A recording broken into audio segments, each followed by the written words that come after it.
आत्मनिर्भर भारत आणि स्वयंपूर्ण गोवा हे सपन मुखेलमंत्री डॉक्टर प्रमोद सावंत हांणी गोंयांक दाखयला।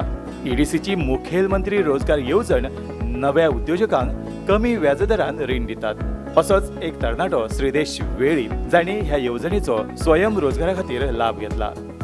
स्वयंपूर्णतेकडेन वाटचाल करता आसतना कमी व्याजदरान आर्थीक पाठबळ मेळप हे गरजेचे। कमी व्याजदर आणि एकूण रकमेतले 50% म्हळ्यारूच अर्धे भांडवल ही ह्या येवजणेची खासियत। ह्या येवजणेचो लाभ घेवन गोंयभर साबार उद्योजक तयार जाल्यात। माझे असले तरणाट्यान माझे असले भुरग्यान समज स्वता खातीर कितें तरी करपाक जाय आनी तांकां इन्वेस्टमेंटाचो खंय ना जाल्यार खंय धक्को बसता, बाबा तेंचे फायनान्शियल बॅकअप सारकें ना, बाबा तांकां खंय ना जाल्यार खंय कसलो तरी सपोर्ट जाय पयशा वाटेन, जाल्यार तांच्यांनी अवश्य ईडीसीन वचचें। आपूण स्वता खातीर एक कितें तरी करतलो आनी दुसऱ्यांक जॉब दितलो अशें चिंतून बाबा ते ईडीसींतल्यान जाता तितलो फायदो घेवन आपणी आपल्यालो ओन बिझनस स्टार्ट करचो। तरणाट्यांनी ह्या येवजणेचो लाभ घेवन स्वयंपूर्णतेकडेन आपली वाटचाल करूं येता।